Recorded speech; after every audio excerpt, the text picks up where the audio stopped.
Fallujah, west of Baghdad. The rebels' bastion seems to be awakening the day after an earthquake. 8 years after the war, its inhabitants are still living among the ruins.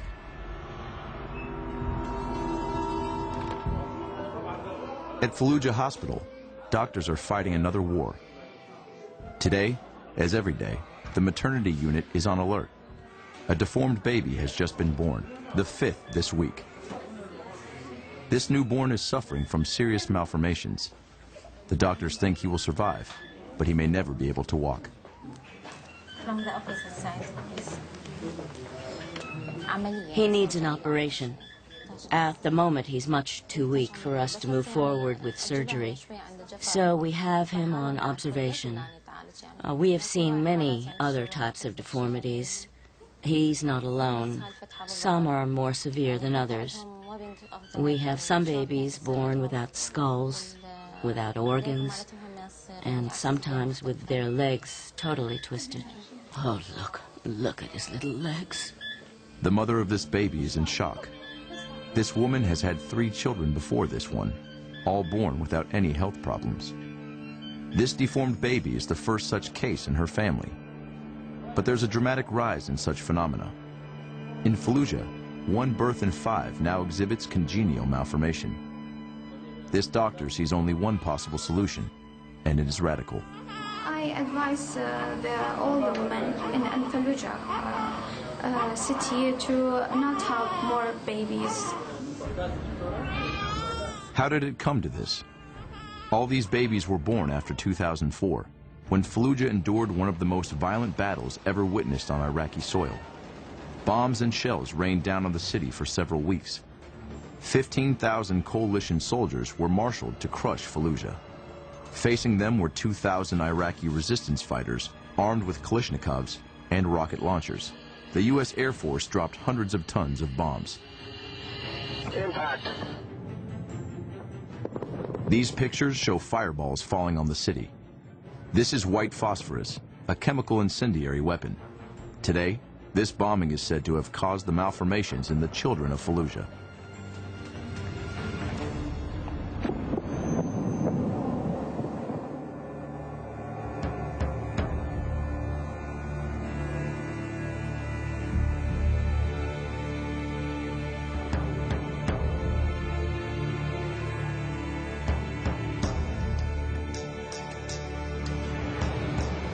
Baghdad, winter 2011. How can you tell whether a city is no longer at war? Perhaps by observing the passers-by crisscrossing the streets. In Iraq, peace is gradually settling, but the stench of war is still noticeable. The Iraqi capital alternates between days of violence and days of peace. The U.S. Army is committed to pulling out of the country by December. The police and the Iraqi army will step into its shoes. These traffic jams are an indicator of peace in Iraq. The city seems revived, with businesses springing up once again and residents doing their shopping in the city center. A city center that is returning to its pre-war opulence.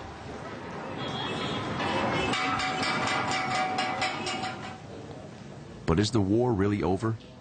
Though the situation in Baghdad has improved, other cities have been tossed into the garbage. Fallujah, for instance, my parents' hometown. After the war, the city was totally cut off. Only the inhabitants had the right to come and go freely. But I have family and friends there, and I speak Iraqi Arabic. I make contact with a friend in Fallujah. Come at 3 o'clock, close to the statue. I'll come and pick you up and we'll go wherever you want. This is Abu Yunus. He's 32 years old, a former football player for Fallujah, now unemployed. I first met him while doing a news report 4 years ago. It was he who called my attention to these seriously deformed babies. He came to Baghdad to fetch me because it's not possible for me to get to Fallujah without his help.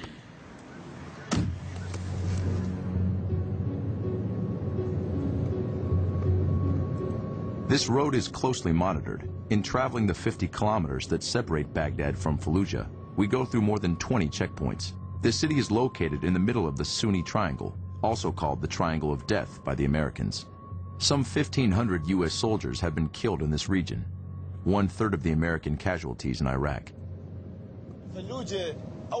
Fallujah was the first city to fight back against American occupation.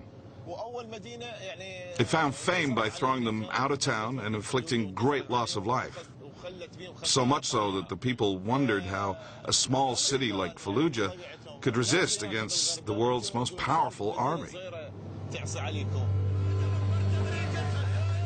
In March 2004, 4 mercenaries under contract to the U.S. Army were killed in their vehicle on the outskirts of town.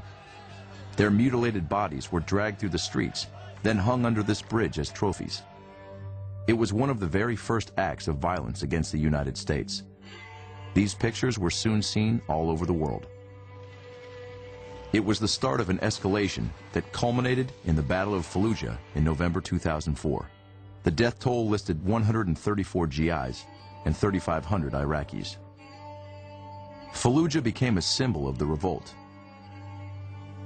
Accordingly, the army imposed very strict checks in the city.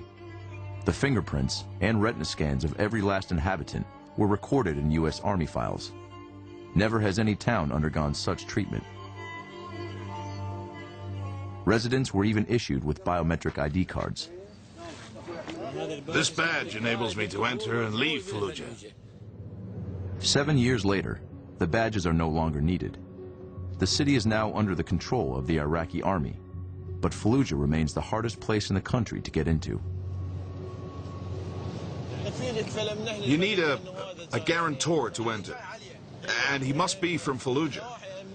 I've been asked to be responsible for you for safety reasons. So you can't just walk into Fallujah? No, not like that. As we approach the city, the tension mounts in the car. No, stop filming. Put the camera down.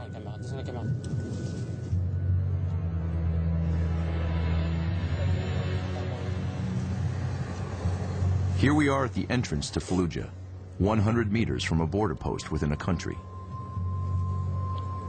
The Iraq army is checking each car that passes. To take in a camera, you'd need special permission and an armed escort. But to give us freedom of movement, we'd rather enter illegally. There are several cars in front of us. We're in the 3rd one. We're waiting. Come and fetch us. Thanks to Abu Yunus, one of the soldiers lets us through. For his own safety, we don't film him.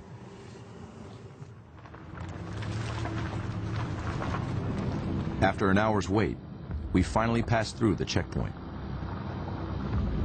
Welcome to Fallujah, 300,000 inhabitants, considered the most dangerous city in Iraq.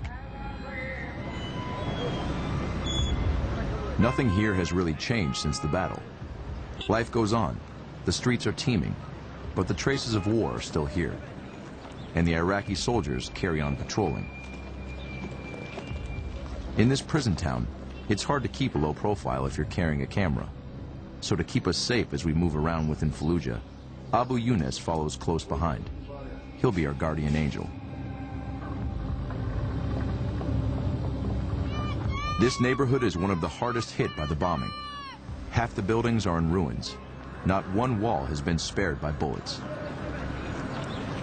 This former Iraqi soldier was in the city during the American assault. He lives just opposite this building, totally destroyed.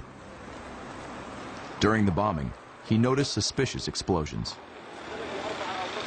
Just after the bombing began, the landscape changed. Even the appearance of the sky changed. The sky became kind of yellow. It lasted for several days. Even the explosions were abnormal. Now, I'm a fighter. I was an officer in the Iraqi army under the old regime. I fought for 7 years in the war against Iran. So bombs and missiles, I've seen a lot of them. I know what I'm talking about. But with these American bombs, it was different. They exploded and they produced something abnormal, something that I don't think I've ever seen before. The strange bomb that this resident refers to contained white phosphorus, a chemical incendiary weapon often compared to the napalm used in Vietnam. According to the Geneva Convention, Civilians and civilian objects may not be attacked in any circumstances by incendiary bombs. Basically, the use of white phosphorus is banned in any populated zones. The American Army claims to have used it only to illuminate combat zones.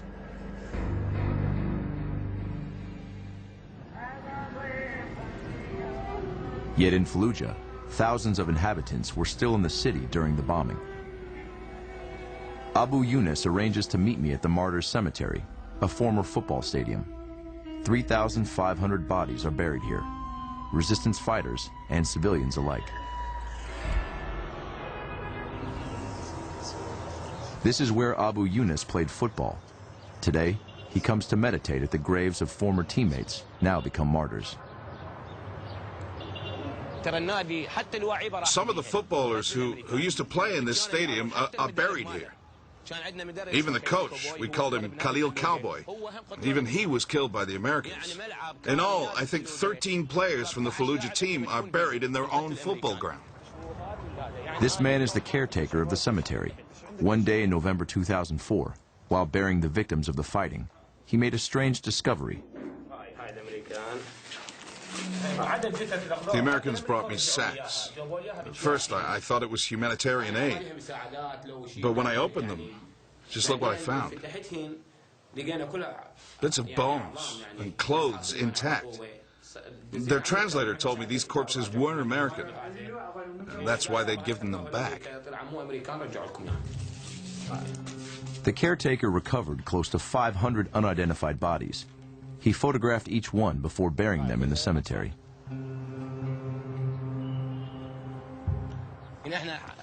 So we asked the doctors, and they told us that if there are only bones and the clothing is intact, then it's because of white phosphorus. And what happened to this man? Well, it looks like it's due to a chemical weapon. God knows what it is. But that's phosphorus, too.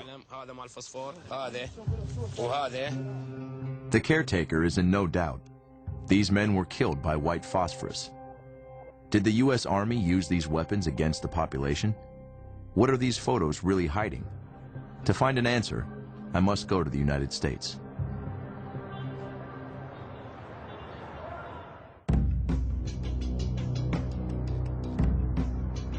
Far from Iraq and its ruined buildings, Boston. I made contact with Ross Caputi, a 27-year-old former Marine who fought at Fallujah. Though he looks like a teenager, Ross Caputi is already a war veteran. Traumatized by his experience, he decided to testify. This is me. This is in Fallujah, and I'm really embarrassed to say that I'm kind of posing for this picture. You know, I had the bandana on, and I wanted to look tough, and, you know, this is the mentality that we had while we were in there. We were tough war fighters, and, you know, these are the type of pictures I wanted to go home and tell my friends about. In Fallujah, Ross was a radio operator. It was his job to relay information to the other soldiers. He was therefore on the front line. Before the ground siege actually began, they told us that this was going to be the biggest battle since Hue City, Vietnam. They were bombing the city really, really heavily at this point. And they put us on this hill outside the city, kind of overlooking it the night before the ground siege began. And at this point, I remember very clearly seeing the white phosphorus. And I remember very clearly, like, having this weird feeling about it, like, this can't possibly be legal. I remember seeing it, like, sway down in the wind like this. I asked a lieutenant close to me about it. I said, hey, is this legal? And he said, yes, it's legal because we're using it as a smoke screen. We're not using it offensively. And there were thousands of civilians who couldn't leave the city. So wherever we used it, there was a strong possibility that this was going to land on civilians. So white phosphorus was indeed discharged above the population. Now I feel really guilty about it. Now I'm fully aware of how many people I hurt and how many people we killed, so it's not easy to live with. Ross Caputi decided to quit the Army after the Battle of Fallujah. He set up an association to make American public opinion aware of his experience as a soldier in Iraq. While I was in Iraq, I remember that in my unit there was very little curiosity about who these insurgents in Mouj were. Everyone just seemed content with the rumors that we had heard about them being terrorists and Ba'athist diehards and anti-Americans of all different sorts. Though Ross Caputi denounces the use of white phosphorus, others in the military are glad of it. In March 2005, an American Army major made surprising revelations.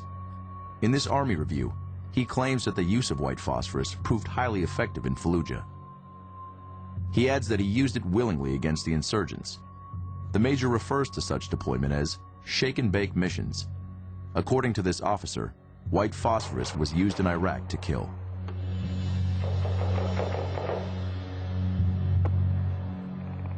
Given this damning evidence, the international press seized upon the story. They would have to wait until November 16, 2005 for the American administration to officially admit to the media that the city was bombed with white phosphorus.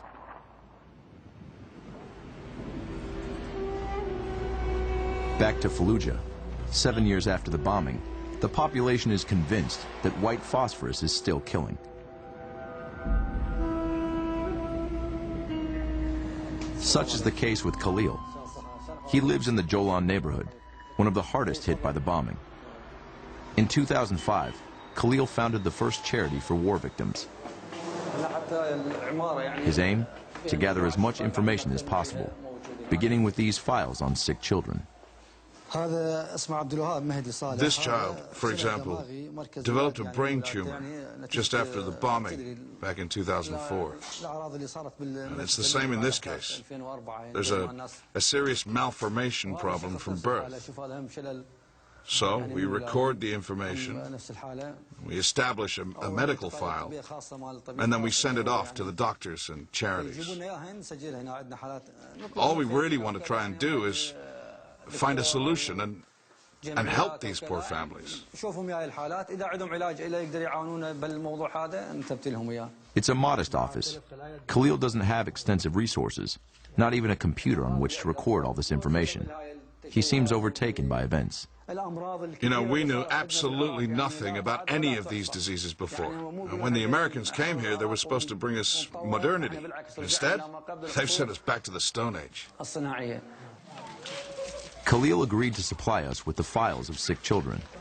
He says that most cases of rare illnesses concern children under 10, like Ziad.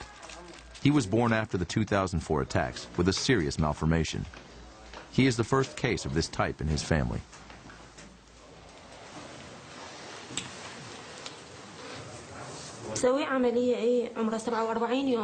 He was operated on when he was 47 days old.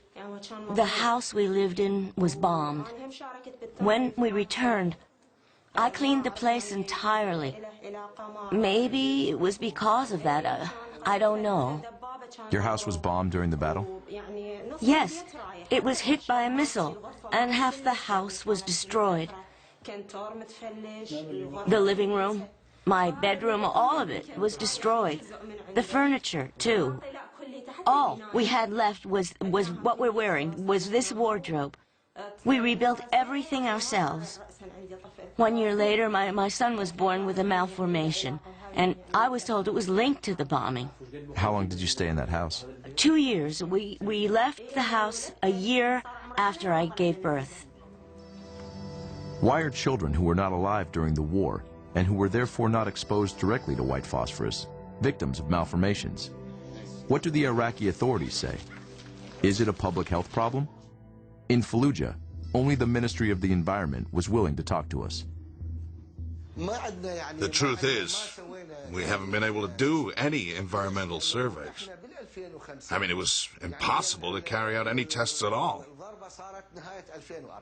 The bombing started in 2004, then once again in 2005 and 2006, all the way up until 2010. It was only in 2010 that the Americans left the city. And at that time, if a citizen bent down to pick something up, for example, well, he looked like a potential bomber. And an American sniper might even shoot him. And that happened several times, I can tell you. All this to say, It was nigh on impossible for us to go to any of these zones with our equipment and carry out our tests. It was far too dangerous. In Fallujah, nobody has the means to investigate the causes of these illnesses, not even the Iraqi Ministry of the Environment. This upsurge in deformed children isn't among the authorities' priorities. The former rebel stronghold has been sidelined by its own government. A code of silence reigns in Fallujah.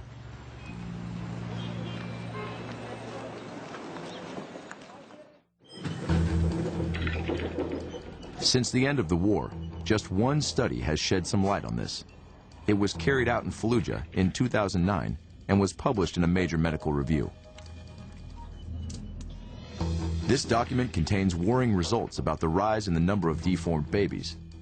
They reveal an explosion in such cases since 2005, 1 year after the Battle of 2004. Aberystwyth, on the west coast of Wales. The author of this paper is Professor Chris Busby, a British scientist specializing in radioactivity. He's secretary of the European Committee on Radiation Risks. Chris Busby is a regular mainstream media guest. In his black beret, he has become an easily recognizable figure on the BBC or Al Jazeera. He was recently consulted on the consequences of the nuclear crisis at Fukushima. Unlike the Iraqi authorities, he has investigated in Fallujah. But the way around that is to just knock on the door and say, excuse me, I'm asking, how many people have got cancer here in the last 5 years and who lives here? You know, it's very simple. Because if you know who lives there and how old they are, you can then predict how many cancers they should have on the basis of the national average and rates and so on, and just compare them with the numbers that they report. And the one divided by the other is the relative risk. So we did that. Did you try to go by yourself to Fallujah? No way. I've got too many people after my guts. I'm not going to go and stick myself out there. Somebody will pop a bullet through me. So, how did you... Yeah, no, well, all I did was I told them what to do. I said, look, I'll tell you what to do. I'll create the questionnaire based on the ones I've done. And even for an Iraqi team recruited by Chris Busby, the task was complicated. There's some places they went to, they got beaten up because they thought they were from the Secret Service or the State or the CIA or something. So then we had to start sending people around with some local person that everybody knew, councillor or something. And after that it was okay. And we just finished it when the Iraqi government found out about it, and then they put out something on the television saying we were terrorists and anybody who answered the questions would go to jail. But it was too late. We'd done it by then, you see. Well, we had, you know, lots and lots of... On top of the questionnaire, Chris Busby asked for samples of soil and water. Samples of residents' hair were also taken. The test results are astonishing. In these hair samples and the soil samples and all, we measured 52 different elements. So we looked at strontium and barium and neodymium and cobalt and copper and cesium and calcium and you name it, we looked at it. And what we found was that the only element there that could explain that level of congenital malformations and cancer was uranium. He believes it's not the white phosphorus that is harming the inhabitants of Fallujah, but uranium. So, for instance, in Fallujah, the rates of leukemia, for example, are 38 times the expected number based on Egypt. Breast cancer is more than 10 times. Childhood cancer is 14 times. I forget the exact details, but they're huge numbers. There's nothing that you have ever found in any epidemiological study anywhere, ever. This is like the highest rate of genetic damage in any population ever studied. It's worse than Hiroshima, yeah.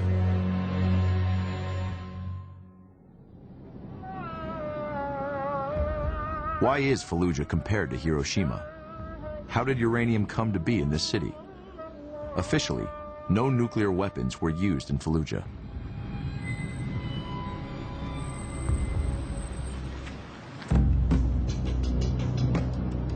I continue my inquest in Champaign, Illinois, 200 kilometers from Chicago, and home to Doug Rock. Come on in. For Doug Rock, the presence of uranium in Fallujah comes as no surprise. This former high-ranking officer served more than 35 years in the U.S. Army in particular during the first Gulf War. At that time, he headed a research program into the consequences of a new uranium-based weapon. After testing on behalf of the Pentagon, he became its first victim. He now suffers from several cancers and renal problems. Okay, this is part of the Nevada test we did. And what I'm doing is blowing up, shooting and burning up. But what you see is the direct impact on the uranium munitions, the uranium impact, but the uranium that breaks up burns and burns and burns and burns and burns for a long time. You can see how long it lasts. He claims that uranium has been used in American munitions since 1991, in missiles, shells, and armor plating for military vehicles. And when I shot up wood 4x4s, man, they were great. This stuff is good, okay? I mean, you have to understand, the purpose is to kill and destroy. And uranium weapons are the ultimate because it's a massive fireball of burning uranium fragments that are moving extraordinarily high velocity and fragments that are not burning that cause massive secondary explosions or massive fires in anything that will burn. Uranium is a mineral used in nuclear power plants. Part of it is enriched and used as fuel for the reactors. The rest is radioactive waste, known as depleted uranium. As the costs of storage are high, the U.S. Army decided to use some of it to manufacture munitions and armor plating.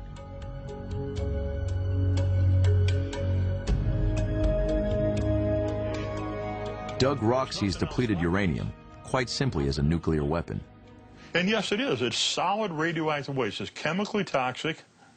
It's radioactive for eternity.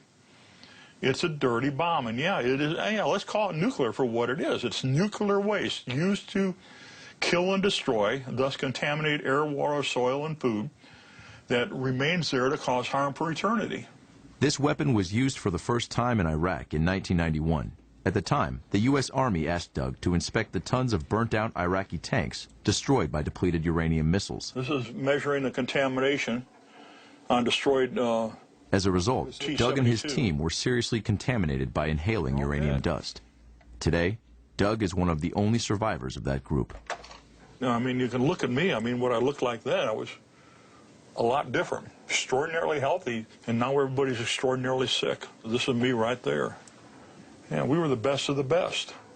Won't lie for them anymore. It's not worth it. Too many people are sick. Too many people are dead. Since this photo was taken, 21 members of his team have died. Returning from Iraq, Doug submitted an unfavorable report on the use of depleted uranium. Well, once I told the U.S. Army that it was dangerous, we couldn't clean it up, and they couldn't do it. They sent me packing. Adios, amigos, you know. We don't want to hear from you. We don't want to talk to you. I mean, you got your job. Keep doing things, but shut up and go away. The U.S. Army never took Doug Rock's recommendations into account. They use it in Fallujah, so you think there is... Fallujah, extensively in Fallujah, totally extensively in Fallujah. Not a question. And we see everything in all the other people, and we see every place that's been used, we see it. I mean, you could try to clean it up, but you can't. That's what I tried to do, and I couldn't. That's why I told them no more. To find out more, I try to reach Colonel Peter Newell. He was in command of the Battle of Fallujah in 2004. I never managed to obtain an interview, nor would he even answer the phone. I think that you can answer your questions, but let me give you my email address, and you can send me your questions, and we can get your answers. The issue appears to be embarrassing. The only answer I receive is a link to the U.S. Army's internet site. This article praises the merits of depleted uranium and minimizes its dangerousness. The only allusion to health consequences is contained in this phrase. The Department of Defense and many other organizations have studied and continue to study the health, chemical, radiological, and environmental effects and exposures of depleted uranium. That's all they wrote. To the U.S. Army, the use of depleted uranium is taboo. I did manage to speak to one former high-ranking official at the Department of Defense. Bing West was with the Marines at the Battle of Fallujah. He later wrote a book, recognized in the U.S. as the reference on American strategy in the rebel city. You heard about the depleted uranium and the white phosphorus. What can you say about it? It's all nonsense. Depleted uranium or something, a bomb is a bomb. It's not like somebody's leaving behind radioactive so that the Marines walk through, radioactive fields, then all the Marines die. If any scientists show a linkage between lingering health problems relative to a military weapon, then that military weapon should not be used unless there's an extraordinary reason. However, if there is a lingering problem, the first people to be affected would be the soldiers on the battlefield. And I know of no soldiers who are complaining about uranium.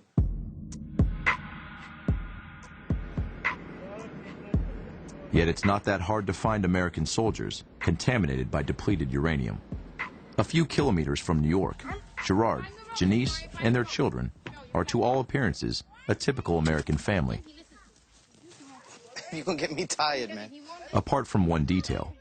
In 2003, Gerard Matthews served more than 6 months in Iraq. The truck driver, we transported what you call like blowing up equipment. Things move around on the truck, so we have to tie it down.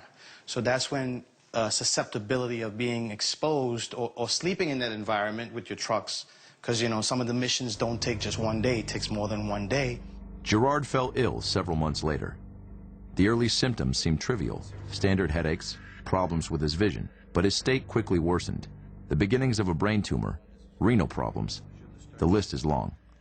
I have leakage, and I'll show you to the extent how much I have leakage. Today, Gerard has to wear diapers. But there's worse. His daughter Victoria, conceived after his return from Iraq, has a deformed right hand. This picture is a reminder of Fallujah's deformed babies. His story has made headlines all over the world. But Gerard isn't the only one to fall ill. 8 of his comrades in arms who served in Iraq have shown the same symptoms. Urine tests reveal an abnormal concentration of uranium. I never was told about depleted uranium in the military. I never attended class. I never went to a class on how to handle equipment that were exposed to it. I didn't even know what depleted uranium. The last time I heard not even depleted uranium was when I took chemistry. Yeah. Gerard believes he was contaminated during his mission in Iraq. He decided to file a formal complaint against the U.S. Army, claiming it broke safety regulations by exposing him to radioactive material. His wife has gone even further. She wrote every senator and like almost every representative, and everyone was basically, this is just one of them she wrote, was sending back letters. At the time, even President Bush's office had taken up the issue. On behalf of President Bush, thank you for your letter. He's thanking me for the letter I wrote to him about my daughter. And he said, the White House is sending your inquiry to the following agencies: Department of Defense, Health and Human Services, and Social Security Administration. That's the correspondence we got from them. No assistance was provided, nor any response to these questions. I feel they owe him an apology, because to this day, to an extent, he loves the Marine Corps. I don't understand why. But he always says that if something happens to him, he wants to be buried in his Marine Corps uniform. And that upsets me, because I don't understand how faithful he is and how committed he is, and I have to respect his wishes. So for me, I don't understand how the government can actually treat a man that way that still, to an extent, honors his country. The Army refuses to recognize its responsibility. 6 months in Iraq were enough to shatter the lives of Gerard and his family.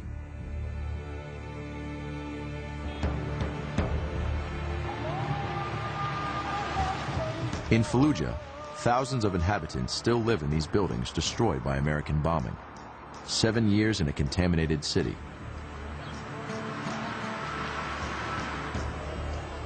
Fallujah's hospital is short-staffed and cruelly lacks medical equipment.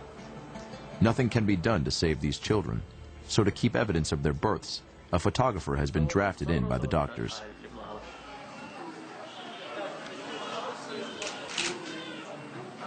Why are you photographing them? Why am I photographing them? It's for our database. We try to keep it updated every month. These photos are unbearable. Most of these babies will only live for a few hours. Every month, 20 or so babies like these are born and then die in this hospital. Not to mention the countless newborns with serious illnesses. You see, most families would rather the children died. I remember one day a father said to me, "Each time I see my deformed son, I die."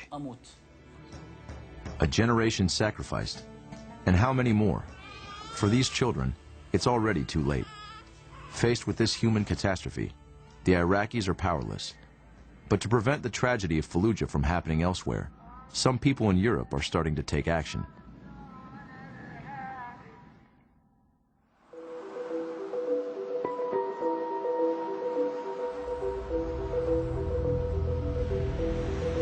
In London, a stone's throw from the Houses of Parliament, Bunny Easton camps out on this pavement every day.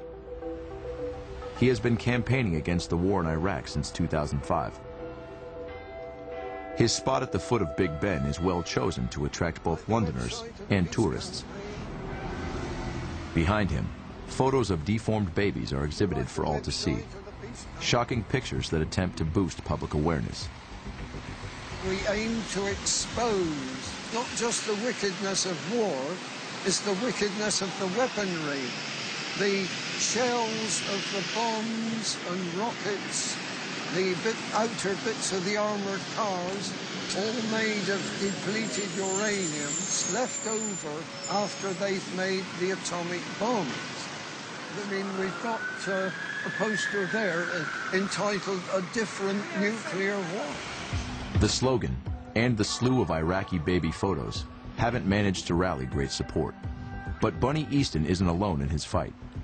Others are campaigning on a different scale. An NGO network, present in around 30 countries, is also campaigning for a ban on all depleted uranium weapons. Its headquarters are in Manchester. So I could maybe show you some of the materials that we campaign with and some of those from our other organisations. So we have briefings, which, because it's a very big and quite a complex issue, DU, so we try and pull together all the necessary information into an easily digestible format. This was a briefing which we produced for members of Parliament in the UK a few years ago, so this is the national campaign, and we held a parliamentary briefing there. It's always a challenge to try and get the politicians up to date on the issue. Douglas is all too aware of the consequences of uranium-based weapons.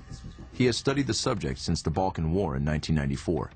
In that time, he and his team have devised a method for identifying and decontaminating bombed zones. His first battlefield was in Bosnia, where the Americans were already using depleted uranium weapons.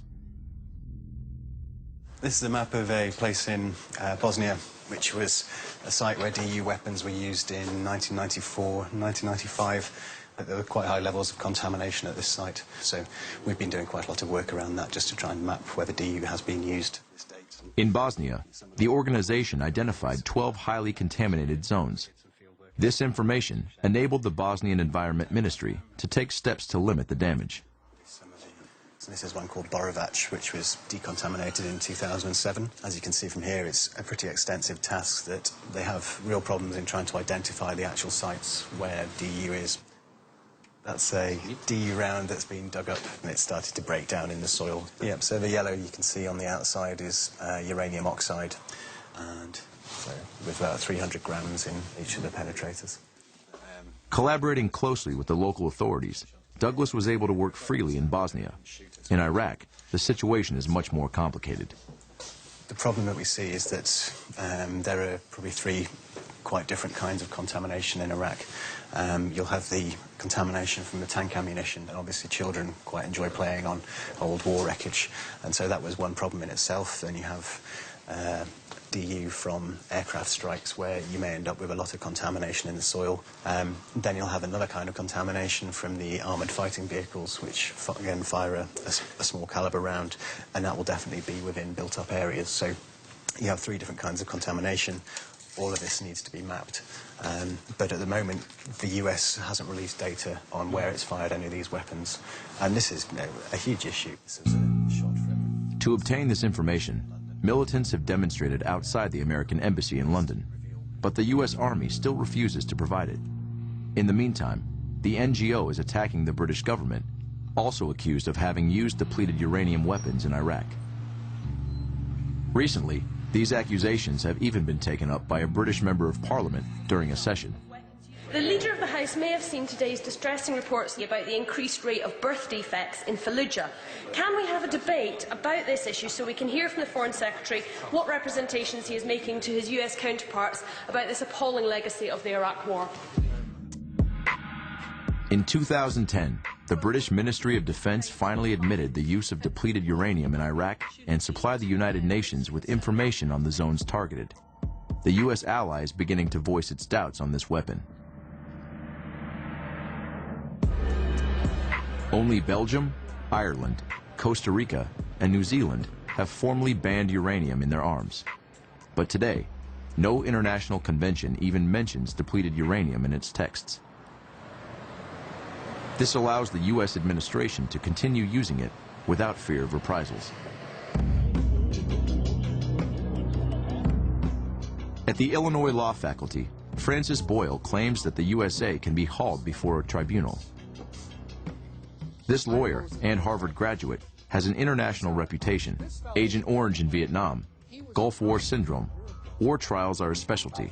Today, Francis Boyle is locked in a new battle to have the use of depleted uranium recognized as a war crime. Uranium munitions violate the Hague Regulations of 1907, and then DU also violates the Geneva Protocol of 1925. So their use of DU is clearly a war crime. So if is it illegal, why is it used? It shouldn't be, but why does the United States use landmines? Why? You know, we're trying to stop it. The problem is how, how do you bring the rule of law to bear on the United States government? It's very difficult to do, and especially on the Pentagon. They're a law unto themselves. That's why it's so hard to bring the United States to heel. He sees isolation on the international stage as being the only way forward. I think if we can get all the parties to the Geneva Protocol to send in that letter to the French government. Now apparently even the British are willing to go along with this. And the U.S. then is the only outlier on DU. Just maybe they'll say, okay, let's stop using DU. Francis Boyle's cause seems a desperate one. The United States continue to make use of uranium in developing their military arsenal. In 2003, 1 year before the Battle of Fallujah, Donald Rumsfeld, then Defense Secretary, made a reference before the U.S. Congress to the use of a new weapon, the Hellfire missile. The new missile can take out the first floor of a building without damaging the floors above, and is capable of reaching around corners, striking enemy forces that hide in caves or bunkers. This declaration went largely unnoticed, but it heralded the development of a new missile that would be tested during the early days of the war in Iraq. Some experts did react to Rumsfeld's declaration. One of them was arms researcher Di Williams. This scientist is a member of the UN Institute for Disarmament Research. He claims the Hellfire missile is a new generation bomb. It was used several times during the Battle of Fallujah. The experts call it a thermobaric weapon. They were using small tactical weapons, but they wanted these new thermobaric weapons, which are specifically designed for very local killing. And what they do, I mean, if somebody is right in the target of it, they just get fried. It is so high temperature, it just burns everything.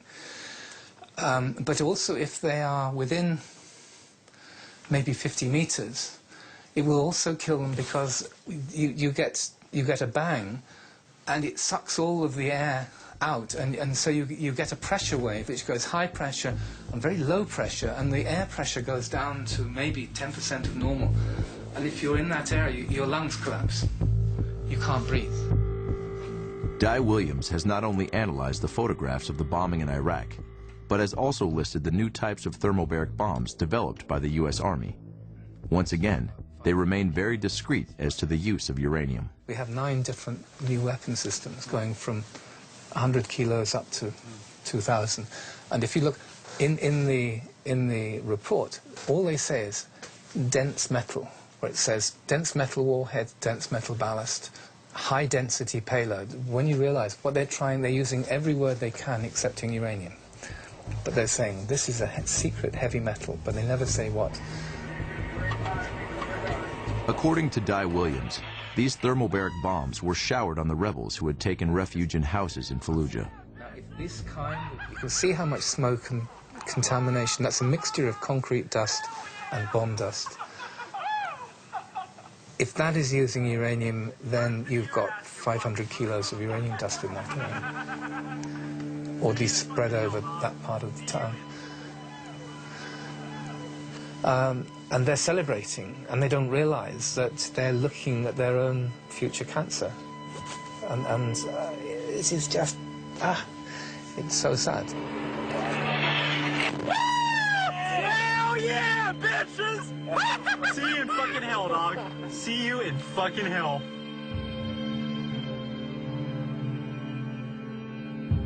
My biggest question for Fallujah is probably that it was an experimental area for new thermobaric explosives, probably uranium, possibly other new chemicals which we haven't even thought of yet.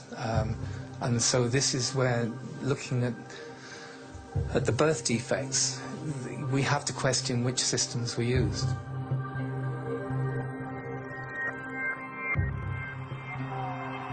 Was my parents' hometown of Fallujah used as a laboratory by the U.S. Army?